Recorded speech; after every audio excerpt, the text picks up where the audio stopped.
everybody, welcome to Two Nerds and a Podcast. Today we are talking one of my favorite Netflix shows and one show that Casey has never seen in her life, which is Bridgerton. Woo! I know nothing. You Woo! know absolutely nothing, and that is A-okay. I love me a period piece romance. I love romance in general. But when it's a period piece like Pride and Prejudice and Emma and things like that, it's just like my cup of tea. I love it. Chef's And kiss. Chef's Kiss and Bridgerton is on the spicy side. So it's kind of like Ooh. what I like describing it to you, Casey. I would say it's like the Game of Thrones, but the romance version. So Okay. no blood, no violence, some sexy times, and a lot of drama. Like it's messy drama the whole time. Um and I know you love a good reality TV show, so I feel like you would like Bridgerton. What is this? It's on? Is it a Netflix show? It is a Netflix show. It's Okay. based on a series of books, which I think is partially why it's so chef kiss because Okay. steamy romance novels. Yum. And then you make it into a net. This is like one of the shows that Netflix does really well.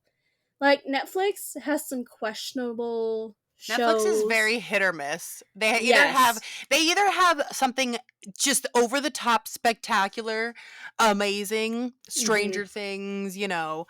Umbrella Academy, all those, hmm and then they just have some real bad stuff. Like The Bubble. Some real not good things. I was gonna say The Bubble. The only redeeming quality of The Bubble is literally Pedro Pascal. That is Yeah, the only good that's thing about it. that movie. That movie is It's so bad. It's so bad. bad. Oh man. Like, And it's figure it funny. out, Netflix. Yeah, Netflix, I need you. So I don't know if it's like Team A and Team B or like what is happening here. But Bridgerton is one of those shows that is just like top notch. I'm a big like detail kind of person and also a behind the scenes kind of person. Mm-hmm. And Bridgerton gives both of those things because you don't even have to follow any of the cast on Bridgerton. Netflix will literally, if you follow Netflix on Instagram, they will literally give you the behind the scenes, all of the pictures, all of the cute videos. Super spectacular. Also, just seeing people in like period piece costumes, like on their phones or participating in TikTok trends is just absolutely hilarious and I love it. And then the costuming for this show is literally Game of Thrones level costuming. Yeah, Like I've seen like some of the dresses and I'm like, oh, those are pretty. absolutely stunning. The costume designers and makers of this show, like top tier chef kisses for everybody. Absolutely stunning. I would kind of hate to be stuck in one of those costumes all day, every day. But it would be kind of cool because it's like made to fit them. So it would be kind of great in that Mm-hmm. retrospect. But I wanted to talk about Bridgerton because one, for all y'all, my fellow Bridgerton people, the first half, which we'll get to because it's really annoying, of season 3 has premiered, which is a whole 4 episodes. That's all we got. 4? 4. A season is Wow. 8 episodes, and they gave us 4. We're not getting the last 4. Okay, that makes until sense because June. when you posted on your Instagram and you were like, just binged the show, and I was like, holy shit, did you just watch an entire like season in a day? But that makes a little more sense that there's only 4 because I was like, I was Yeah. thinking it was like 8 or something like Yeah. that. I was like, oh my god. No, which I believe I think it was because Bridgerton has like the main series, but they also did a little spin-off season called Queen Charlotte. I Mm-hmm. want to say Queen Charlotte I binged through the day, but again, that's 8 episodes. It's 8 hours. that I sat on the couch and did nothing but watch this show, which honestly, I'm at work at least 8.5 hours every day, so that's like nothing. Yeah. But yeah, so they only gave us Netflix's and a lot of streaming services new thing to try and get people to continuously subscribe to their service is they go, we'll give you half the season now and we'll give you Right. And half then the half season labor. later. And it's like, why? Why do you Yeah. I just want to binge it now. When they did that with Stranger Things, I was like, Oh. I'm gonna I'm gonna just be in this like endless void of waiting until Mhm. it premieres again.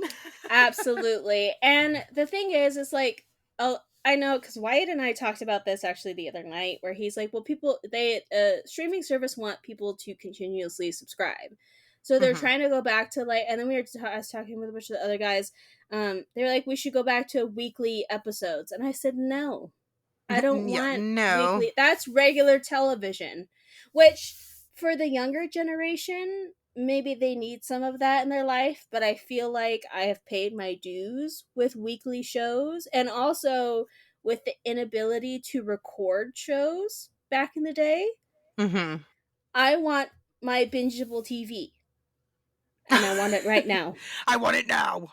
No. And so I find that super annoying. I did, however, really like where they left us in episode 4 of season 3, because the kind of couple that gets together in this season are officially together. And it Oh, makes me yay. We love so that. happy because it's taken them 2.5 seasons to get there. So I am excited that that is what they left us with, was literally them getting together. And I was like, absolutely. Thank you. I would have been mad if that hadn't happened. You're like, Netflix, count your days because it's about to be on. Yeah. And here's the thing. I was actually talking to another friend earlier who commented on one of my posts saying that this season of Bridgerton was going to kill her.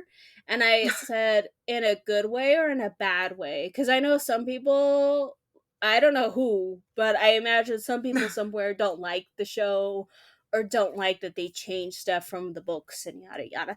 And she said in a good way, and she, like me, needs the second half of the season right now. But she said, I didn't read the books. I'm just here for the vibes, and I told her same. I Same also mood. did not read the books. I'm here for the vibes. My gosh, this I Casey, I do need you to at least watch one episode of this show eventually because I love this show. Okay. It's so good. It's a lot of drama, but not like, I don't know. I don't know how to explain it because I mean, I like drama shows, but sometimes when it's too much drama, I'm like, ugh, I can't with these people. But I Mhm. do like, because the show centers around the Bridgerton family.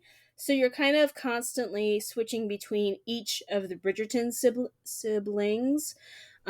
So you're never like fully like, one season will be about one of the Bridgertons, but you get to see what's happening to all of the Bridgertons in every season. Mhm. Um, and also with their friends as well. So it's very fun. I have a great time with this show.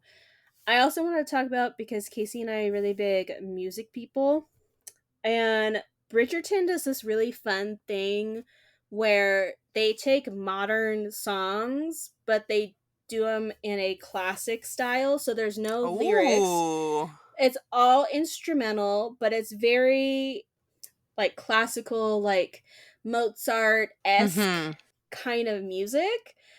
And some of these songs are literally my favorite. Like for season 3, when I heard that Jealous by Nick Jonas was Oh, that's getting an cool. instrumental cover, I was like, oh man.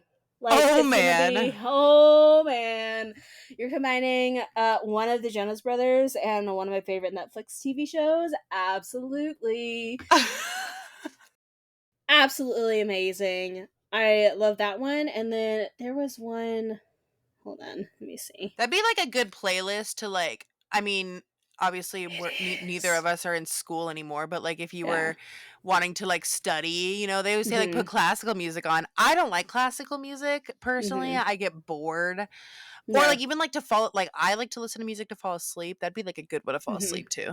Ooh. Yeah, for me, it's a good one when I'm trying to edit something that I don't necessarily have to listen to, or when I'm Mhm. writing, because Yeah. it lets my It's just good mind background. still, yeah, it's super good background music without being distracting, but also because a lot of it is a modern song, I tend to memorize lyrics for songs super fast and super easy.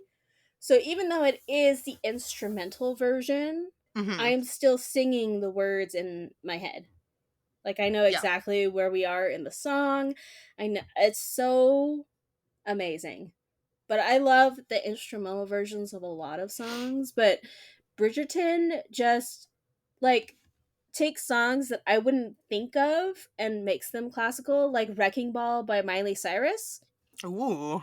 I would have never pictured that as a classical song, but it's amazing. Here, let me play you some, Casey, because You have to hear this now.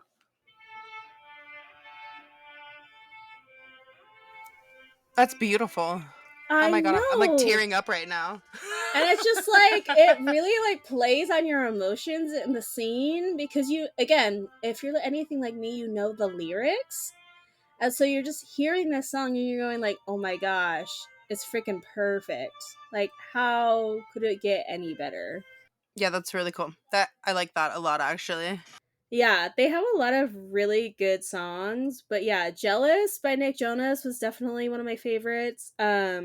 Cheap Thrills by Sia, also Ooh. super good as an instrumental. Like, and then one that I kind of always figured would be a good instrumental is Wildest Dreams by Taylor Swift. I feel like Taylor Swift in anything, any instrumental form is always going to be Yeah. really good because most of her music is very instrumental based anyways. Um but they do songs like Material Girl and Halo and How Deep Is Your Love and just like all of these super like cool, catchy, modern songs, but done in a classical version. And it, oh my gosh, just absolutely like elevates the show amazingly. Yeah, I like that. That alone is good. I like that a lot Yeah, actually. that's the selling point for you is listen to Yes. the music in the Yeah. show. But yeah, their sound design team, both for like effect sounds and also for music tracks, absolutely top tier. Everything in the show meshes very well together. So Mhm.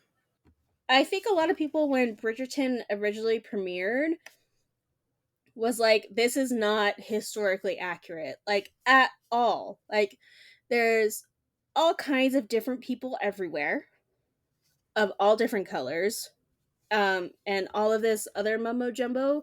And I don't think a lot of people realize that one, it was based on a book series, Mhm. but also two, it's not meant to be like Pride and Prejudice, where it's more of a historically accurate romance. It's meant to be a fantasy romance, but it's Mhm. fantastical in the way that it, it doesn't matter what color you are, what size you are. Like these are just the people and the way they're meant to be, and that royalty works this way and being highborn works this way and stuff like that. So it has a very non-historical element to it, which honestly I think really helps it. Again, when you pull in the modern, you can pull in modern music, you can pull in Mhm. more modern colors and designs for stuff, so it just makes it like that much more of an amazing show.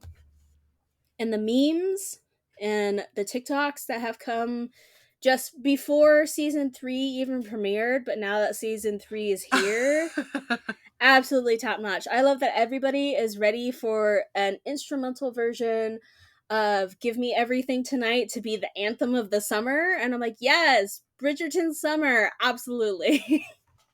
Yes. But but it's so good. And their cast is absolutely spectacular, super talented, everybody. The only thing that happened, which I hate when this happens in any show or movies, is one of the leading gentlemen in season one, the Duke, he ended up like not committing to the rest of Bridgerton. So Oh, they kind of had to boo. weirdly like write him out slash explain why he wasn't there. Hmm. But his wife was, so it was just like it like you could feel like they had to do a lot of like adjusting to the story for that, and I hate when people do that. Yeah, it's definitely, it makes it like, I don't know. Like I've watched shows where they had to do that, and I'm like, it's just not. It's not fun. Doesn't Yeah, make it fun. especially because in season one, him and Daphne Bridgerton were the main focus of season one, so you got a whole season with Of this like, man. yeah. Now And now you have to be like, oh, we're done. We're done with them. yeah, Bye. and then he's just like, "Oh, I'm off like in the countryside," and you're like, "Why? Why? Why are you out in the countryside and not here with the rest of your family?" But whatever. So yeah, but he was the only one that had like a really big like absence in two, and then the first part of three. I hate when they do that in movies in general. It's one thing, like, there's a couple characters, especially like in the Marvel Cinematic Universe, where it was one actor for one movie, and then the rest of the 8 billion movies, it was a different Somebody actor. else. Yeah. And most of the time it works because I go, oh yeah, it was a different person in the beginning. I totally Hmm. forgot about that. But in something so small and compact like Bridgerton, especially when you're like a main character, you're just like, bruh, like really? And like I understand that they all have like a weird, funky schedule, but like the main guy, I can't think of what his actual name is. It's something very French sounding. I don't know if I'm gonna try and chance how to say his name. I'm gonna say it's Regé Jean Page. I am so sorry because I'm pretty sure that's not how you sorry to all pronounce of his our name. French. Sorry to all of our French listeners, And if also any. his fans out there, because I'm so sorry I don't know how to pronounce his name. Um, the only thing I've ever seen him in besides Bridgerton is he was in that Dungeons and Dragons movie, but he wasn't even a very big part of it, which made me sad. But apparently, he left Bridgerton to pursue his giant budding film career, which is awesome. Except Mm-hmm. we haven't really seen much of that big budding career. But also, the guy who plays Anthony Bridgerton, let me get his name. Wait, when did, sorry to like sidetrack you. When did Bridgerton come out? Like the first season? Season one was 2020. That's pretty good pacing for like what, being on season 3. Mm-hmm. So that's why I was like, when he left, I was like, but like season two wasn't immediate, so Mhm.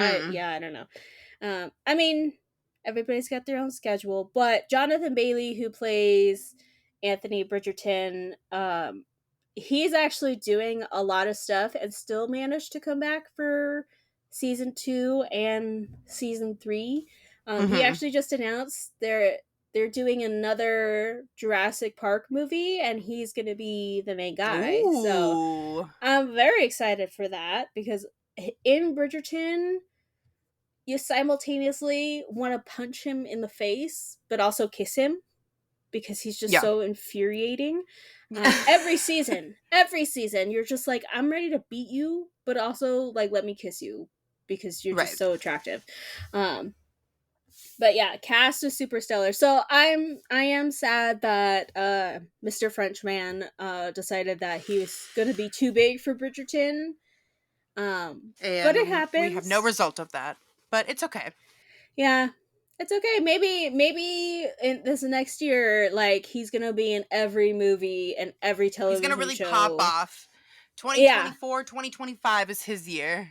Yeah, and like we will be there to support him. But yeah, so it was very sad he didn't come back for Bridgerton.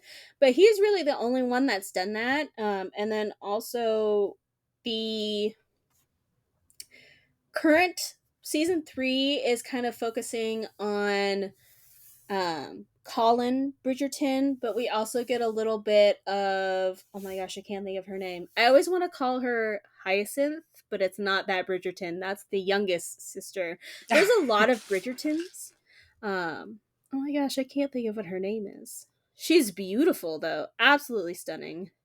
Francesca. I don't know why I can't remember that name ever, but she's absolutely beautiful. But she was played by a different actress in seasons 1 and 2. So, but that's okay because she was supposed to be on like the much younger end. She's the Mm-hmm. Oh, yeah, I like gotcha. fourth or fifth Bridgerton child. So, if Goodness. anything, the time, because there was a time skip, we skipped a whole summer, and for Mm-hmm. young girls a whole summer can make a whole lot of difference. So I didn't even really like, I when she first appeared I was like, I don't remember her from previous seasons, but it's been a while since I've watched Bridgerton, so I was like, maybe I just assumed she had a glow up in her actual life, so she would naturally have one in the TV show. But Mm-hmm. yes, and I love both because we have a lot of younger actors and actresses, but also obviously like parental age actors and actresses. I feel like Bridgerton has done a really good job at distinguishing the age difference, even though a lot of the actors are very like close in age and a lot older than I ever thought they were. Um, Mm-hmm. because the one girl who plays Penelope Featherington, I always assumed that she was either my age or younger, but she's actually in her mid 30s, Oh and she's wow. playing like a, I want to say they're probably supposed to be around like 18, like really, she's playing Wow. like a really young person. But here's the thing, because she's on the bigger side, she's got a lot of curve, Mm-hmm. she's very nice and soft, and so that definitely makes her look younger. But she also hasn't done that what is it, buccal fat removal out of her Oh, so face. she's got nice So she's big puffy cheeks. round, yeah, she's got Yeah. little cute little cherub cheeks, and it makes her look about 1,000 years younger than anybody Yeah. even younger than her who's had that surgery. And I'm like, good for you, girly. Like, I'm so proud of you for owning who you are as you are. So I applaud her. Have you ever watched anything period piece related, like Pride and Prejudice or anything like that? I mean, I've never seen Pride and Prejudice. I don't think so. Oh I'm my trying to god, think. we're gonna have to fix that. Not in this podcast. Not um allowed. yeah, no, I've never seen that or Pride and Prejudice Zombies either. Never seen that one. That one was So fun. So when you come, or when I come to you, or when you come to me, one of those times we will be watching Pride and Prejudice. You have to at least watch, at minimum, Pride and Prejudice, the 2005 version with Keira Knightley, because one has Keira Knightley. So 10 out of 10 already.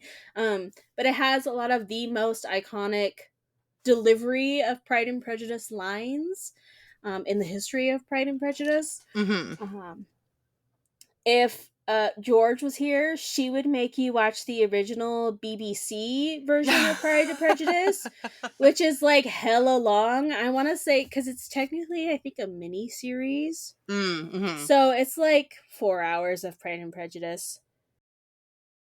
Oh my gosh, that is a lot. That's a lot. Yeah, it's a lot. But here's the thing, because it's the BBC and it's a British book, they really do it justice. Yeah, it's technically a TV miniseries. It has Colin Firth in it, so honestly, you can't go wrong with Colin Firth.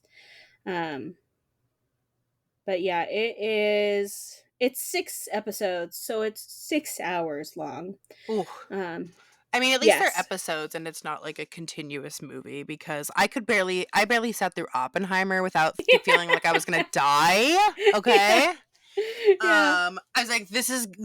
We still have 2 hours. Oh my Yeah. gosh. Yeah.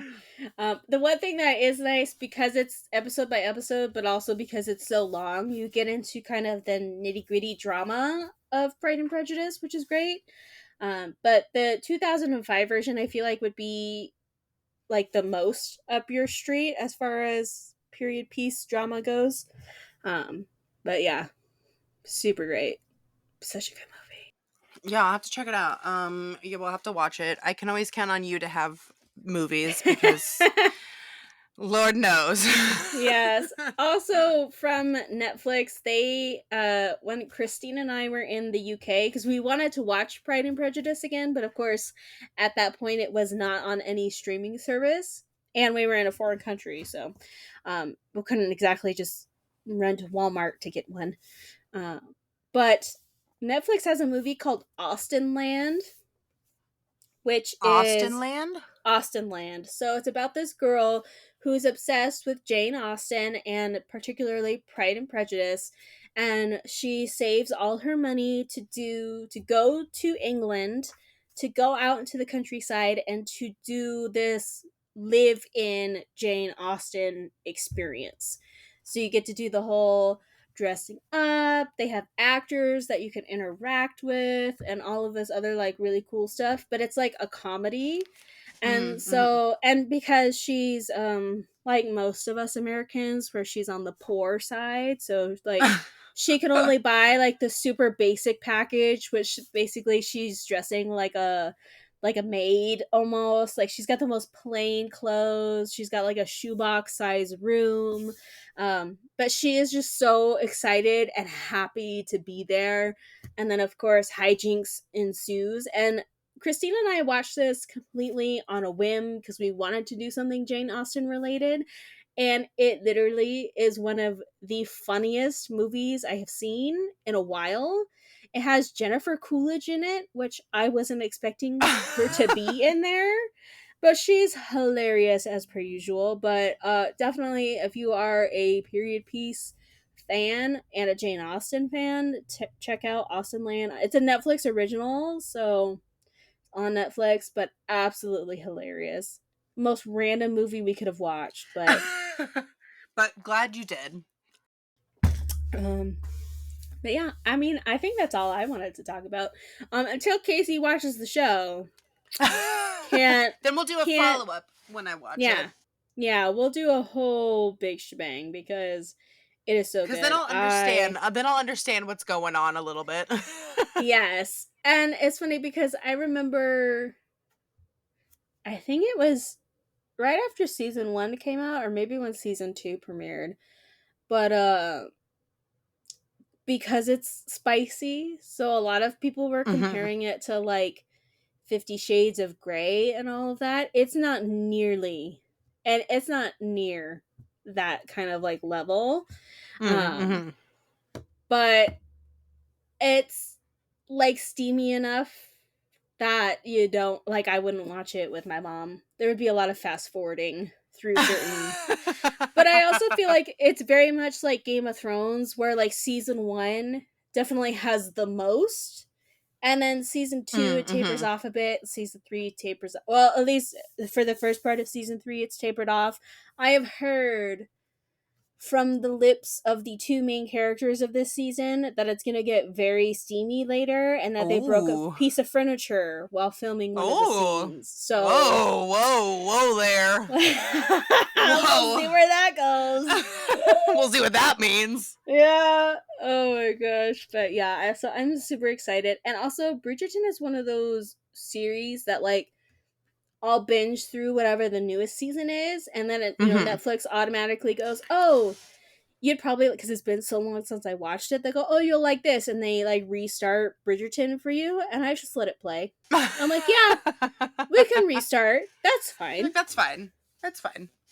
But my gosh, restarting it definitely makes you appreciate where certain characters have Oh, grown yeah. out of stuff or changed for the Yeah, better, and you're like, "Oh, thank goodness." that's like rewatching Game of Thrones. Like, the Oh, yeah. beginning of Game of Thrones, sometimes I'm like, "God, this is like these people are so insufferable." You're like, "Am I gonna make it? Do I really wanna put myself through this again?" Yeah, But I'm then like, you "Oh my make it, god." and you're like, Yeah. "Okay, it's fine." It's fine. Everything's fine. Yeah. But it's such a good show, and again, if you like drama, because the one thing I love about specifically period pieces is because everything is scandalous, right? Like everything that we wouldn't think of as being scandalous because this takes place in high society, 1800s England, Mhm. scandalous. Right. Every like Very scandalous. yeah, like especially in season one, my favorite parts are always like, oh my gosh, I'm alone with a man. I'm gonna be ruined because I was not chaperoned. And I'm just like, you were alone. At first of all, you're at a party. Second of all, you're in the garden outside. Like, really? But it's just like how society was, and it's just something that this show has amplified. So, also everybody keeps talking about spinsterhood, right? And they're all like in their early 20s, Mhm. and I'm like, man, I would be the lonely old spinster that still lives with her parents that nobody wants to marry if I lived in this society. I would be the crazy cat lady on the corner of the street, just minding her own business, but everybody's like, "Oh, she nobody wanted to marry her." And I'm like, "Gosh." But yeah, so Yeah. what they find scandalous and what is deemed scandalous, and also what certain characters get away with is just so much fun. It's just a super like it's serious, but it also doesn't take itself too seriously. Like it knows that it's being like serious, but it's just like it feels like somebody like on The Office when they look into the camera and they give you that That look. really look like that. It feel you can feel it from everybody behind the camera. Like the camera is literally like, yeah, no. Yeah. So it's a super good show, but I think that's all I wanted to talk about for this episode. And this is just a little baby episode. I think this is the shortest episode we've ever recorded. Probably. Do you have anything to add, Casey? I never even asked you that before. I'm like, we're done. Okay, bye. No, I definitely wanna watch it. Um, because like you were saying earlier, the costumes, and now that I know what the music is, Mm-hmm. but their like dresses are so pretty. And like Uh, I love the dress that you made based off of uh, the dresses from their show. So I'm yeah. like, you know what? I should watch it. Yeah, it's so much fun. I love a good costume design, let me tell you that Yes, we much. love a good theme. So many, like, it's so fun because every family has family colors and family, like, symbols and Ooh. designs. So everybody's got their own little theme everywhere.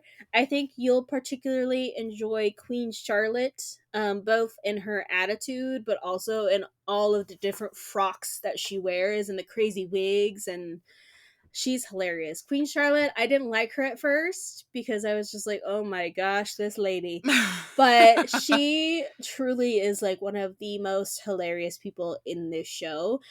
Also, the actual actress in interviews, absolutely hilarious. I love her.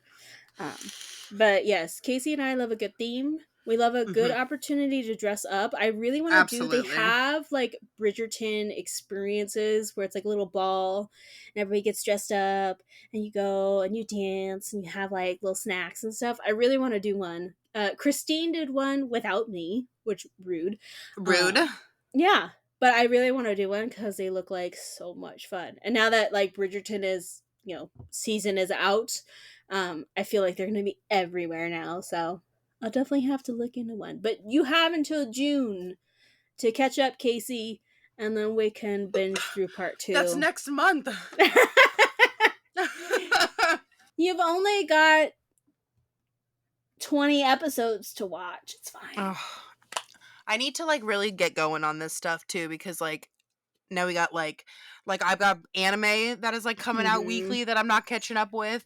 Then The Yeah. Boys is gonna come out. Listen, I Uh-huh. there's not enough hours in the day. I need to just quit my job and watch TV full time. Okay, that's what I'm gonna Absolutely. do. This needs to be our job full time. Yeah, What watch TV you anybody listening, you can help make that happen if you subscribe to wherever you're listening. Subscribe to the podcast. Make sure to and give follow us us on all the social media.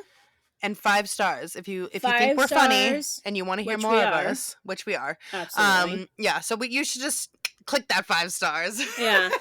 Click that cheeky 5 stars, recommend it to your friends, share it on all your social media, help us out. That way we can bring you more hilarious content. Mhm. But we've got a big summer of movie and television to be Yes, watching, so absolutely. you're gonna want to stay tuned. Also, we are still taking, I guess we can call it an application. I don't know. For our Disney series about Disney rides correlating with Disney movies and vice versa. You can find that at our links that are somewhere around whatever platform you're listening on. You can also find it on our Instagram. We would love to chat with a bunch of different people about a bunch of different Disney movies and Disney rides, and your experiences with whatever park you've been to. So make sure to fill that out. We will be having some of those episodes very soon. And I believe that is it. So we will see you guys in the next episode. So Bye. goodbye.